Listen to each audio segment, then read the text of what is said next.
Hey, what's up? Ken from Palm Beach Dyno here. Once again, we have our 2020 GT500 sitting right behind us. As you guys have seen, we've been stepping our way through the modification process bit by bit with this vehicle.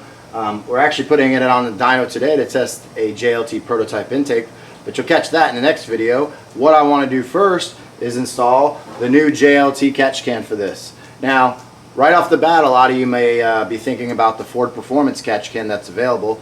And you know, knowing that it's a Ford product, it may seem attractive, but I'm putting this one on my car, and I'll tell you why.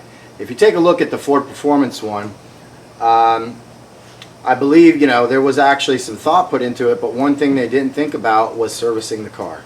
Unfortunately, to mount that catch can, it has a bracket that goes over the valve cover, and in the directions, which I'll put up here while I'm talking, it tells you how difficult it is to put on and to make sure you don't drop the nut. That's to put it on. Try to get that nut off. Lee Dennis had one on his vehicle, and while we were pushing that car up past 900 rear wheel horsepower, of course we want to take a look at the plugs and check them out. Well, guess what? It took us over an hour to get the catch can off. So I never want to have to do that again. In fact, honestly, if a car shows up here with that catch can and needs to be looked at the plugs, we'll have to charge an extra hour of labor to get to it. You'll see on this setup, it's very easy to install. It actually you only need two tools, a 13mm wrench and a little mini screwdriver. And it's very easy to take off to get to the plugs or service the vehicle. So let's go ahead and take a look at how it actually installs. Okay, after reviewing the color instructions that JLT includes, it looks even simpler than I thought. What we're going to do is we're going to remove this line off the factory one that does not get reused. You can set that aside and hold on to it in case you ever want to put the car back to stock. We're going to remove this hood prop here. Obviously, if you remove this, the hood's going to fall, so you either need to get a separate hood prop or have somebody give you a hand with it. It only has to come off for a few minutes. We're going to remove this right here to install the JLT mounting bracket. And then once we do that, the JLT just screws right to it and you plug it in. So let's see how it works out.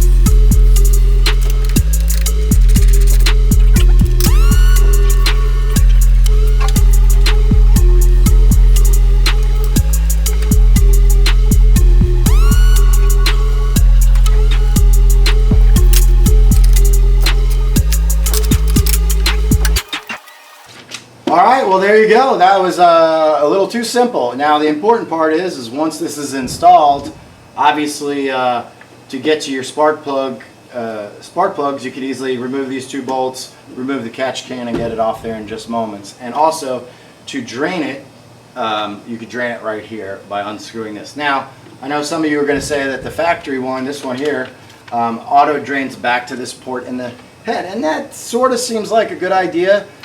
Because, you know, maintenance, you don't have to worry about emptying this, but you're also that's not pure oil that's going to go back in there. There's going to be fuel mixed in it and all that. So I'd much rather just keep it out of the engine, empty this once in a while, and you'll be good to go. So what we'll do is probably the car has a little over 1,000 miles on it. We'll check back in with you on this particular topic in about 500 more miles to see how much oil is in there. So anyway, we'll see you on the next one.